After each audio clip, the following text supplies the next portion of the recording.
your tongue as you grow up. Amilcar Sanatan. So, just joking. Yeah. So I'm just going to present to you something I'm working on, and if you have like critical feedback, I love it. Actually writing something for gender dialogue. The title of it is I Was a Man Then, a Boy's Account of a School Disco, Fatima Mayfair. Anybody ever went Fatima Mayfair before? Yeah. Sure. You know, it's like the mecca of school discos, right? So anyways, the goal of what I was trying to do effectively was to try to place masculinities as, you know, like show the, what is what I look at, the kind of interpersonal relationships between Afro, Indo, you know, Chinese, Syrian, what we'll say was white boys, and how they interact. And in school, in some schools in particular, that is an environment by which that could happen. You hear me? That is an environment by which that could happen. So that's the first one, to show how the masculinities interact with each other, and not just in one space of Afro, Indo, very discrete and neat categories by which we understand ourselves, but they see them as friends. Secondly, to make the argument about heterosexual male intimacy, right? And something I'm exploring. How do straight men, what we consider to be straight, or who identify themselves as straight, love each other? I love you, America! You know what I mean? And you know, like what some people like to refer to American heterosexual language of romance, right? So we'll write this. So it's in different parts. I have like 10 parts, which is very short, it's like pieces, but I'm going to look at 5 parts. So enter the small man, the mystic barber, what is the flick horse checklist, 10 things bad man don't do, and thoughts. Enter the small man. It is impossible to decide where to start. Fatima Mayfair was a mecca of all school discos in my day. Yes, we went to SAGs, bought tickets to our friend Kelly from physics lessons, and sold them back to the rich Indian boys from Valsain, who were willing to pay $80 for a ticket that cost $30. Yes, Eldo Blue and Eldo Brown dance had the most vibes and weed smoke and robberies. Just never get the borders twisted.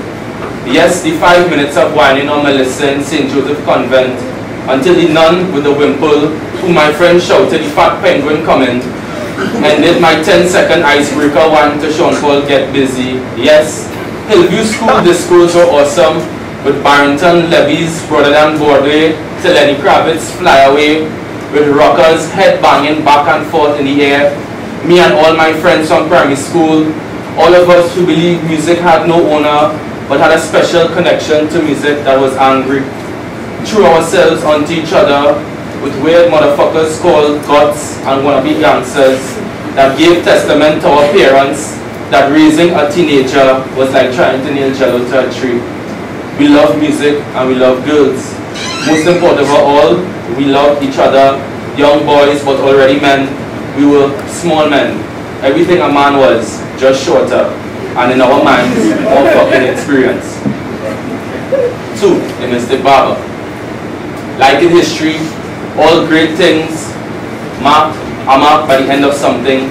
That was the ending of our hair. Turn number 2. We went to the barber shop to make sure everything was in order for the Mayfair at 1 p.m. Woke up early and spent nearly 3 hours in a barber shop line.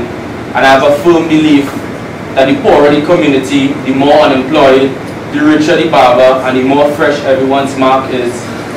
We sat there and watched the Lord of the Rings, discussed who was badder, 50 Cent or Jaro, Cartel or Movado, Ronaldinho or Cristiano Ronaldo. The barber shop was an all-men's experience, a space except for the 1 or 2 women who made special appointments to do their eyebrows or who was sucking Wayne's prick. Wayne was the barber of Pittsburgh. Every barber had a legend. A man from Carnage told me that he slept by his girlfriend in Pittsburgh and took the mark the next morning by Wayne. While traveling through City Gate en route home, someone stopped and asked him, "Did a man named Wayne from Pittsburgh give you that mark?" Wayne was notorious for his symmetrical precision and accuracy in his craft. It was rumored that he held an invisible measuring ruler to your forehead, fussy mark straight. For this reason, Wayne, the Rasta man who gave famous haircuts, was the barber in highest demand. Only long-time friends and age-old clients were served by him. I, who lived in Charfleur, neighboring outside Pitibou, who came to Trinidad to get served, neighboring outside Pitibou, had to settle for the next barber in line, an Afro-Guyanese Seventh-day Adventist who came to Trinidad to get his official training on how to be a mechanic. He told me that he really wanted to own a garage and barbering was a thing on the side. He fell in love with Trinidad and Trinidad's women. On his mirror, I saw 7 pictures of little children who ranged between the ages of 5 and 8. I asked him if those were his family, his nieces and nephews or cousins. He told me those were his 7 children, and everyone in the shop began laughing. He then uttered to himself quietly, as if he wanted me to hear, "They say the one you love the most does hurt you the most. That's why you have to love them all." I really enjoyed my time at the barber shop, the movies, arguing if Sam and Frodo were Buddha men or not, reading the random Sunday punch that laid there without any judgment, discussing rappers and dancehall artists like our heroes, and paying attention to the ignorant reassurance by the cold-teeth, grimy-looking fella in the black vest and stocking cap who knows that Bungie Garden shot 2 men and 1 woman in a bar down Sangre Grande, or that conversation by the red man who alleges he's best friends with Dwayne Bravo, who bought out the entire VIP room in Zen, who was nicknamed Waka because he has cut so much girl.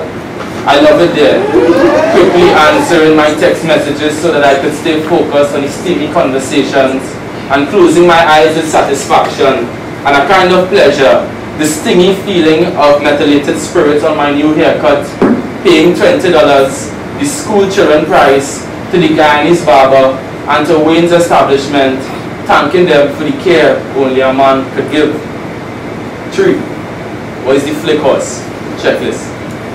Remove cocoa brown clogs, steam over pot of boiling water for 5 minutes, place in freezer for 15 minutes, and brush gently for 2 minutes with a horsehair brush, neatly packed in front of the zip of your chocolate bubblegum transport bag. Let clogs air for 2 hours before 1. Shoes ready? Check. Call Pandey, call Platters, call Jungle, call Papa, call Bangers, and call Corey, and ask them what the flick is for the dance. We wear either black or white tees. Then call Darius to ask if we would wear either the Chicago Bulls hat or the black Yankee New Era fitted with a khaki or black Dickies 3/4 pants. Final kit, white trim USA tee, khaki Dickies 3/4 pants, black Yankee New Era fitted. Fashion consultation done? Check. Hanes vest from New City Mall suitcase vendor, chemical boxers I got for Christmas from my auntie in the UK, and spray axe, possibly an imitation cologne from Pennywise, under your armpits, under your chest, on your wrists, and finally your penis, and repeat twice, just in case, just in case.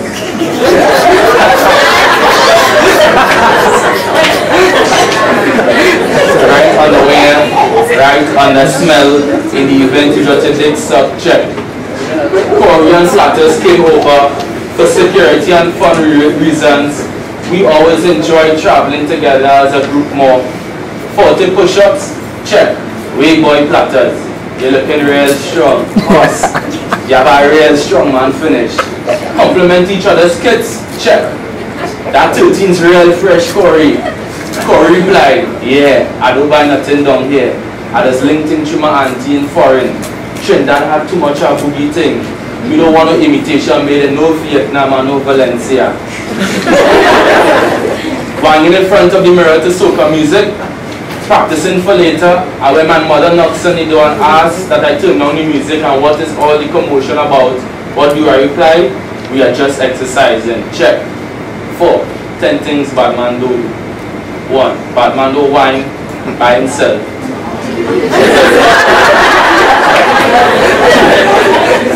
Bad man do drink from a straw. 3. Bad man do pull the USB from the computer safely. Bad man do believe a Boeing 777 disappear into thin air. 5. Bad man do suck finger anymore. 6. Bad man do take brace from girl for no wine, so bad man cuss them with. 7. Bad man do dance. 8. Bad man do smile, and bad man do see if other smile. 9. Bad man face do look greasy. And 10. bad man do business but another man, not even a bad man. Huh? Bad man is criminal.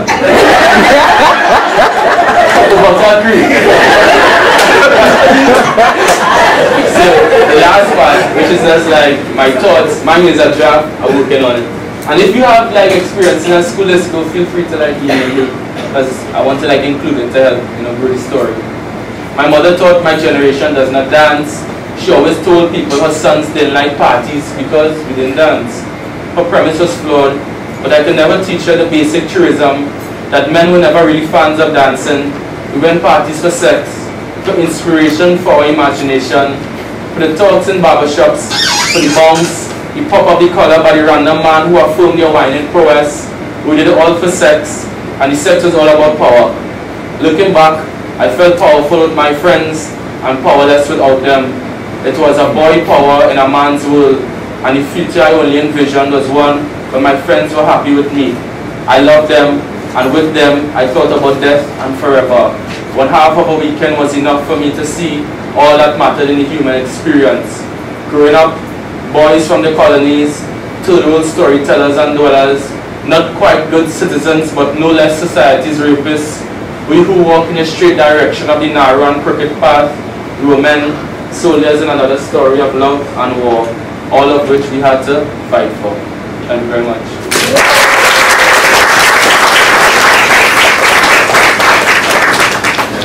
So cool.